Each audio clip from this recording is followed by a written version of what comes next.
coisa, né? Então, assim, falta um pouco de entendimento do que são os graus acadêmicos e falta, sim, reconhecimento, né?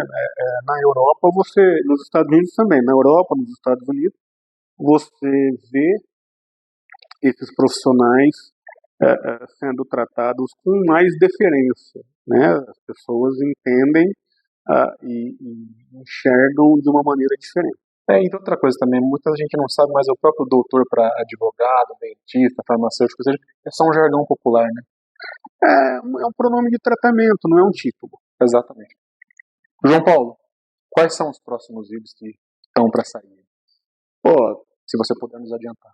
Tá para sair tá para sair um livro também sobre saberes transversais, só que esse não foi na área da formação do professor. Durante mais de uma década, eu dei aula de metodologia do trabalho científico para alunos da odontologia. E nesse período eu fui percebendo pequenas questões práticas que deixavam esses profissionais meio inibidos ou atrapalhados ou geravam uma demanda maior do que uma rotina corrida de um consultório pode demandar. Então eu escrevi um livro, vai ser publicado esse ano, deve sair agora, no primeiro semestre, por uma editora especialista em obras odontológicas, em que nós trazemos para o dentista saberes transversais, né? Nós temos também agora para lançar no mês de abril o livro que conta a história dos 50 anos da AGERIP, que é uma associação aqui de Rio Preto, uma associação geronto-geriátrica. Está também quase pronto um livro que eu reuni e organizei sobre a dona Dinorá do Vale, que foi uma grande intelectual de São José do Rio Preto. Esse livro foi encomendado pelo jornal Diário da Região. E para julho tem o livro dos 75 anos do Diário da Região. É mesmo? Então, isso é o que eu tenho de produção minha. Além disso, a editora esse ano vai lançar cerca de 30 títulos para download gratuito, mas que vão ser vendidos em box. Então, o nosso primeiro lançamento deve chegar agora para a imprensa daqui a alguns dias. Nós elaboramos um box com 10 obras do Machado de Assis. Ok. Você sabe que eu sou imprensa também, né? Eu vou querer receber. E agora a gente tem focado muito nessa questão da formação do leitor. Então, quando a gente coloca um box à venda com 10 títulos do Machado de Assis, a gente atende lá no impresso o aficionado, o leitor habitual, mas a gente também dá a oportunidade para o leitor que quer melhorar, para o leitor em formação, de ir lá no site, baixar um dos 10, fazer uma leitura e assim sucessivamente. Legal. A gente pode fazer um quadro aqui para finalização, chama Bate-Bola Jogo Rápido? Vamos lá. Bate-Bola Jogo Rápido. Ou um ou outro eu vou perguntar. Tá? É uma pergunta mais de bate-pronto, tá bom? Tá bom. Bate-Bola Jogo Rápido com o João Paulo Vani. Literatura. Machado de Assis. Machado de Assis. Memórias Póstumas de Brás Cubas. José Saramago. Gênio. Saramago foi gênio. Ensaio sobre a cegueira. Ensaio sobre a cegueira, é o que eu ia perguntar agora.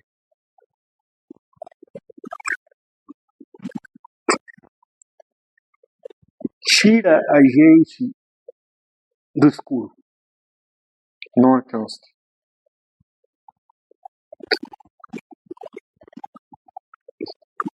É um indivíduo que está a 100 anos de distância de onde ele vive.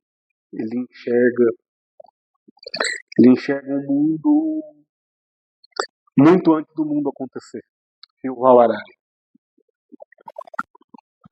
O Harari vem trazendo conhecimento para a gente, vem entregando conhecimentos para a gente, que permitem uma reflexão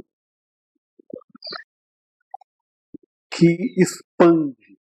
Ele consegue articular áreas que as pessoas normalmente não enxergam, né?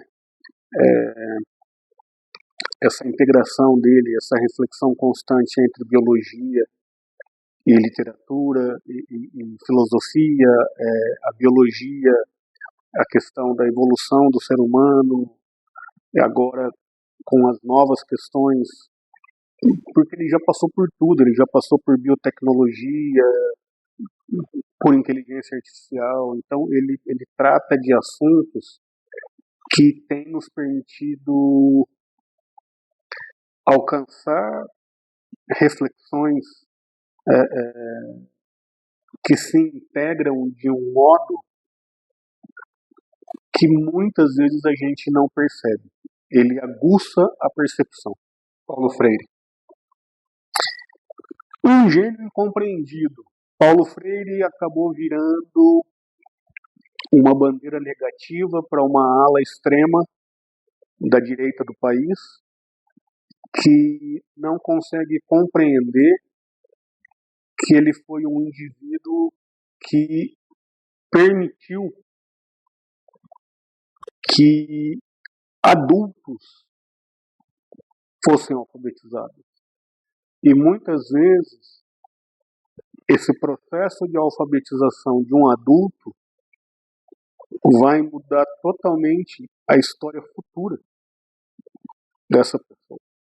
Dependendo do momento da vida em que isso acontecer, a história futura vai ser outra. Um exemplo que é sempre bom lembrar é Marina Silva, que é ministra do governo,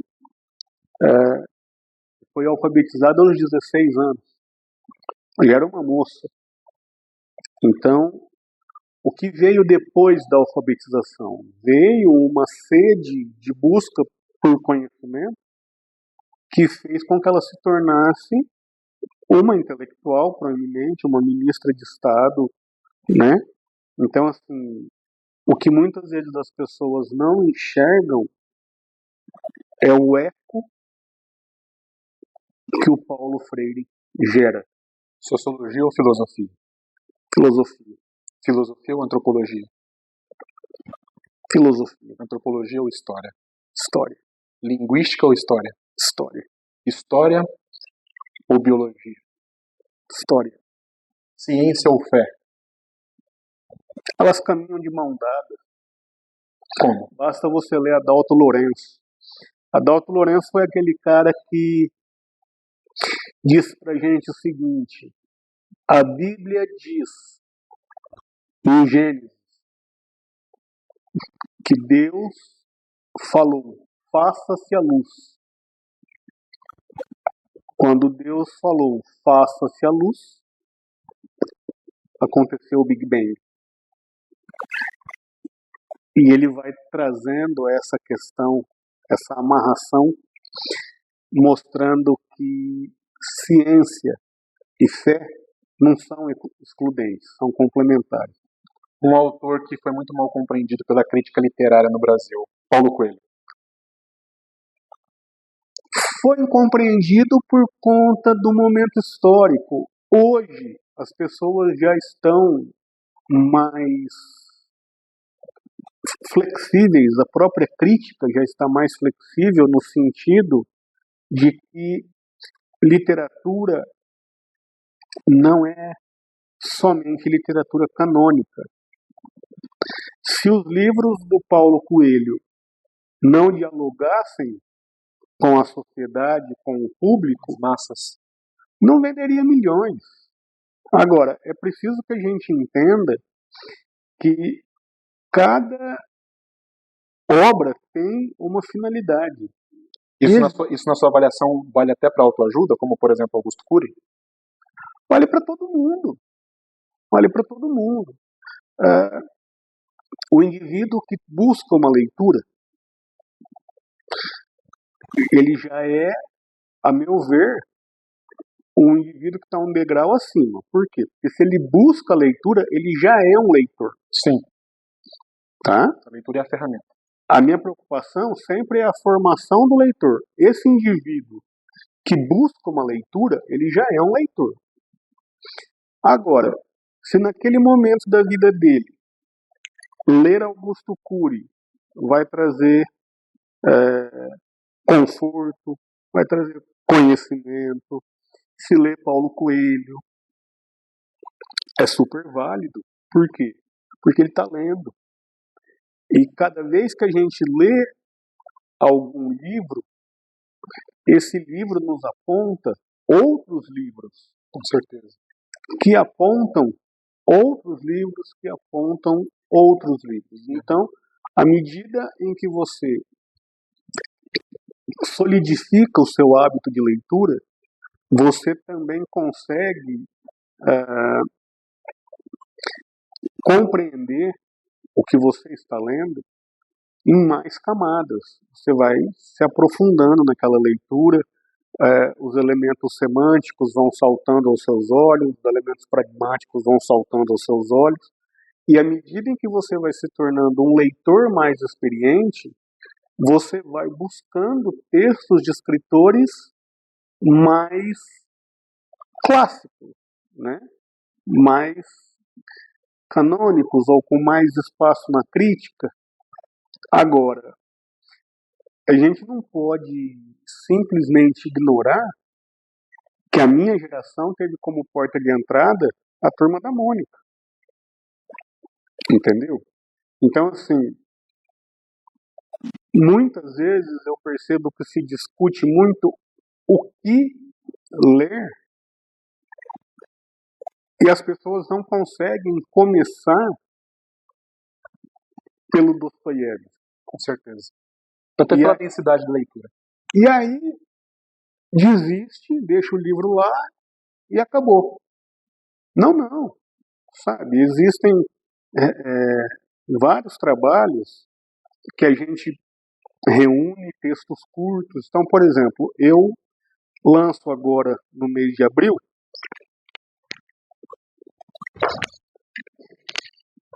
é preciso deixar claro que a leitura muitas vezes transita ou se inicia pelos textos curtos. Então nós vamos lançar agora no mês de abril o 5º volume da antologia Elos da Língua Portuguesa.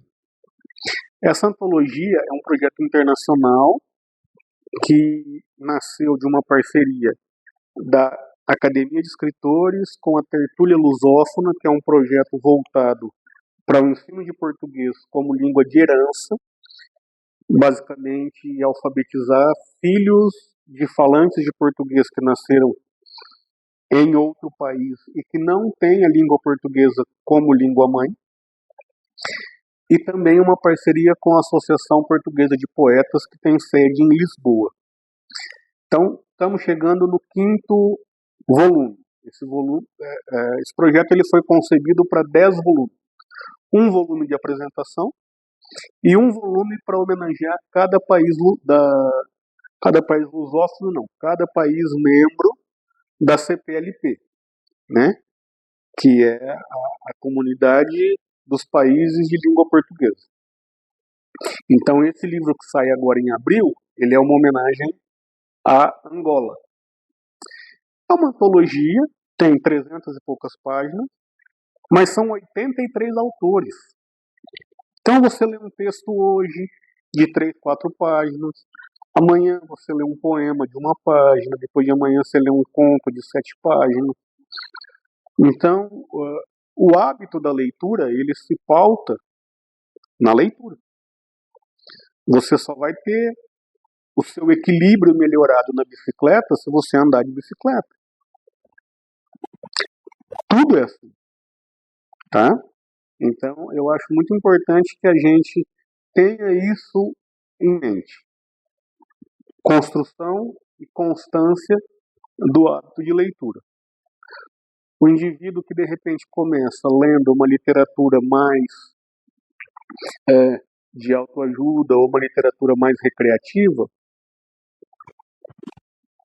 tranquilo. Por quê? Porque ele já está um degrau acima do indivíduo que não lê. Tá? E à medida em que ele vai lendo essas obras, ele vai encontrando referências que ele não conhece. E aí ele vai buscar. E a partir dali ele vai ler o outro, vai ler o outro, vai ler o outro. E é assim que funciona. Academia de Escritores. Olha, nunca imaginei que nós pudéssemos chegar onde nós estamos chegando com o trabalho da Academia Brasileira de Escritores. Temos um plenário muito bem constituído, temos alguns nomes que são mais conhecidos, nomes que são menos conhecidos, mas tudo gente que, de alguma maneira, faz da escrita uma profissão e também, de alguma maneira, busca oferecer algo mais com o próprio exercício daquilo que faz todo dia. Então, assim, para mim foi uma alegria muito grande, por exemplo, quando o Guga Chakra aceitou ser da academia, inclusive o Guga que escreveu para mim a orelha do meu livro, e mora em Nova York. Foi uma alegria muito grande quando a professora Cláudia Costin, que é uma grande especialista em educação, aceitou fazer parte da academia. Professor José Luiz Goldfarb, que por mais de 20 anos foi curador do Prêmio Jabuti e aceitou fazer parte da academia. Então, assim, eu fui um intercâmbio de pessoas que pensam como eu, para que a gente pudesse juntos executar projetos voltados para aquilo que a gente acredita.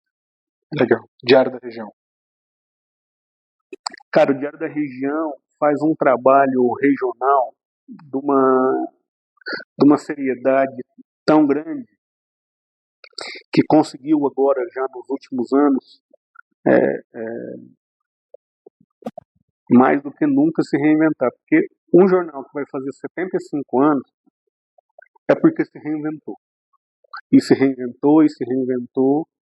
E o Diário da Região, ele não só foi se reinventando, como ele manteve uma premissa muito importante na minha opinião, que é dar voz a todos os públicos.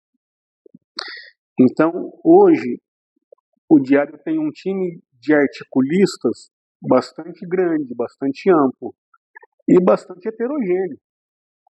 Então, tem pessoas com inclinações mais à direita, pessoas com inclinações mais à esquerda. Um jornal plural. Muito. E que não só isso, é um jornal que ainda preserva, de uma maneira muito democrática, o espaço do leitor. Quando a gente lê as cartas dos leitores do Diário da Região, você percebe que esse compromisso do jornal em dar voz a diferentes pensamentos, talvez seja o compromisso que fez com que tudo desse certo, né? E que tem levado agora o jornal a 75 anos. João Paulo Vani. Cara, João Paulo Vani, ele antes de qualquer coisa, ele é o filho, ele foi o neto, e ele tenta ser um bom amigo, ele tenta viver professando o que ele acredita. Eu acredito que a integridade, a constância, a honestidade é o que a gente leva dessa vida. Então, esse é o João Paulo. Ele é apaixonado por leitura. Por livros e por leituras. Foi um prazer te entrevistar, João Paulo. O prazer foi meu. Legal. Muito obrigado, muito sucesso. Eu que agradeço. Que o seu canal tenha muito sucesso e que esse trabalho que você faz possa amplificar o conhecimento e te permitir transitar cada vez mais pelos meios intelectuais, jornalísticos, acadêmicos, para que você possa fortalecer esse seu trabalho de divulgador científico. Isso. Tá? Você está de parabéns. Me senti muito provocado a fazer isso também, depois dessa entrevista. É a função do bom jornalismo fazer. Você vai longe. Suas redes sociais, por favor.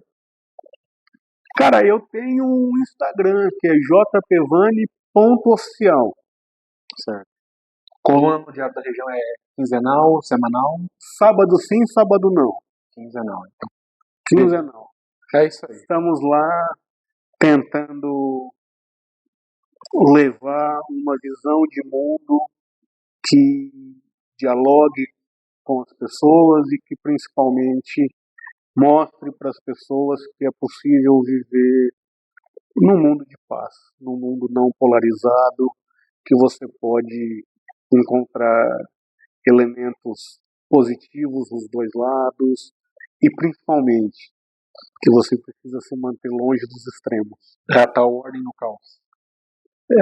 Caminhe mais ou menos pelo centro, se mantenha longe dos extremos e perceba como que a engrenagem, para girar, precisa estar dos dois lados. Legal. Anderson, a entrevista fica por aqui. Agradeço mais uma vez, João Paulo. Agradecemos ao Unesp por ter cedido espaço aqui no laboratório, obviamente. Na verdade, não tem nem como definir isso aqui. Isso aqui, para qualquer um que gosta de livros, é um verdadeiro tratado de amor, vamos assim dizer. É um oásis. É um oásis, né? E é isso. Anderson, a entrevista fica por aqui. Acesse www.anaianews.com.br, canal no YouTube Anaia News, jornalismo sério, independente, imparcial e de alto impacto e valor social. Tchau, tchau.